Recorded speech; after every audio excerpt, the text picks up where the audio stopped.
कृष्ण वंदे जगद्गुरुम्। 10वां अध्याय का 25वां और 26वां श्लोक। 10वां अध्याय का 25वां श्लोक। महर्षिणा भृगुर्ह गिरामस्मेकमक्षरम् यज्ञाना जपयज्ञोस्मि स्थावराणा हिमालयः।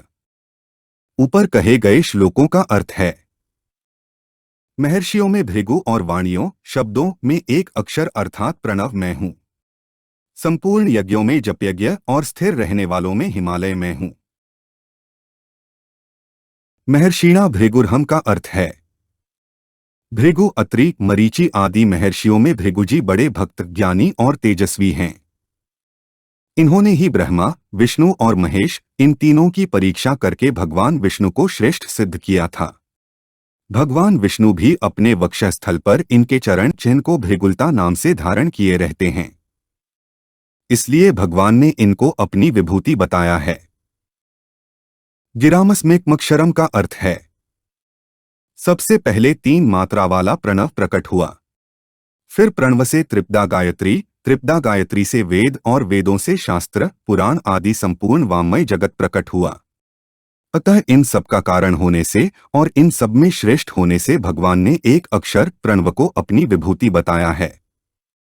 गीता में और जगह भी इसका वर्णन आता है, जैसे संपूर्ण वेदों में प्रणव मैं हूँ। जो मनुष्य इस एक अक्षर प्रणव का उच्चारण करके और भगवान का स्मरण करके शरीर छोड़कर जाता है, वह परमगति को प्राप्त होता है। वैदिक लोगों की शास्त्र विहित यज्ञ, दान और तपरूप क्रियाएं प्रणव का उच्चारण करके ही आरंभ होती हैं।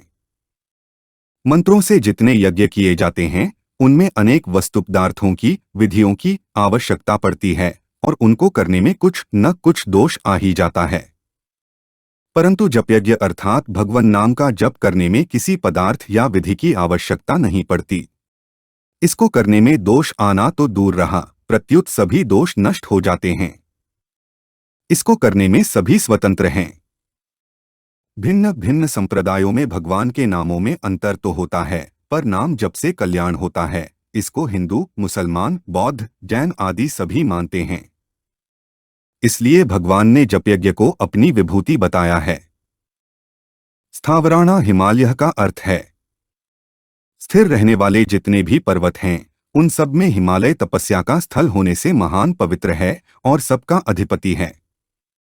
गंगा, यमुना आदि जितनी तीर्थस्वरूप पवित्र नदियां हैं, वे सभी प्रायः हिमालय से प्रकट होती हैं। भगवत प्राप्ति में हिमालय स्थल बहुत सहायक है। आज भी दीर्घायु वाले बड़े बड़े योगी और संतजन हिमालय की गुफाओं में साधन भजन करते हैं। नरनारायण ऋषि भी हिमालय में जगत के कल्याण के लिए आज भी तपस्या कर रहे हैं। हिमालय भगवान शंकर का ससुराल है और स्वयं शंकर भी इसी के एक शिखर कैलाश पर्वत पर रहते हैं। इसीलिए भगवान ने हिमालय को अपनी विभूति बताया है। संसार में जो कुछ भी विशेषता दिखती है, उसको संसार की मानने से मनुष्य उसमें फंस जाता है, जिससे उसका पतन होता है। परंतु भगवान यहाँ बहुत ही सरल साधन बताते हैं कि तुम्हारा मन जहाँ की और जिस किसी विशेषता को लेकर आकृष्ट होता है, वहाँ उस विशेषता को तुम मेरी समझो कि यह विशेषता भगवान की है और भगवान से ही आई है। यह इस परिवर्तनशील नाशवान संसार की नहीं है। ऐसा समझोगे, मानोगे तो तुम्हारा वह आकर्षण मेरे में ही होगा। तुम्हारे मन में मेरी ही महत्ता हो जाएगी। इससे संसार का चिंतन छूटकर मेरा ही चिंतन होगा, जिससे तुम्हारा मेरे में प्रेम हो जाएगा। 10वां अध्याय का 26वां श्लोक। अश्वत्थः सर्ववृक्षाणा देवर्षिणा च नारदः गंधर्वाणा चित्ररथः सिद्धाना कपिलो मुनियः। ऊपर कहे गए श्लोकों का अर्थ है, संपूर्ण वृक्षों में पीपल, देवर्षियों में नारद, गंधर्वों में चित्ररथ और सिद्धों में कपिल मुनि मैं हूं। अश्वत्थः सर्ववृक्षाणाम का अर्थ है, पीपल एक सौम्य वृक्ष है। इसके नीचे हरेक पेड़ लग जाता है और यह पहाड़, मकान की दीवार, छत आदि कठोर जगह पर भी पैदा हो जाता है। पीपल वृक्ष के पूजन की बड़ी महिमा है। आयुर्वेद में बहुत से रोगों का नाश करने की शक्ति पीपल वृक्ष में बताई गई है। इन सब दृष्टियों से भगवान ने पीपल को अपनी विभूति बताया है। देवर्षिणा च नारदः का अर्थ है देवर्षि भी कई हैं और नारद भी कई हैं, पर देवर्षि नारद एक ही हैं। ये भगवान के मन के अनुसार चलते हैं और भगवान को जैसी लीला करनी होती है ये पहले से ही वैसी भूमिका तैयार कर देते हैं। इसलिए नारद जी को भगवान का मन कहा गया है। ये सदा वीणा लेकर भगवान के गुण गाते हुए घूमते रहते हैं।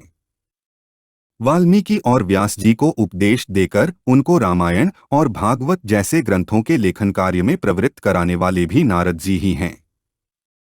नारद जी की बात पर मनुष्य, देवता, असुर, नाग आदि सभी विश्वास करते हैं। सभी इनकी बात मानते हैं और इनसे सलाह लेते हैं। महाभारत आदि ग्रंथों में इनके अनेक गुणों का वर्णन किया गया है। यहाँ भगवान ने इनको अपनी विभूति बताया है।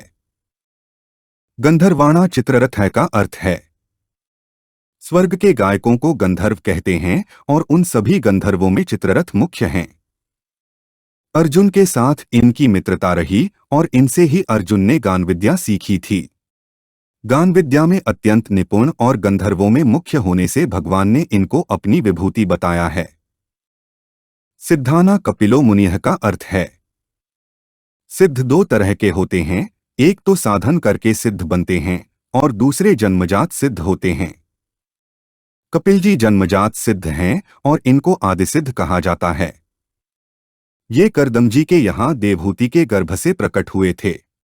ये सांख्य के आचार्य और संपूर्ण सिद्धों के गणाधीश हैं।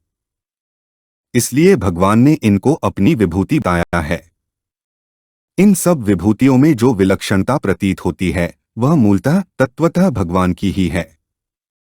अतः साधक की दृष्टि भगवान में ही रहनी चाहिए।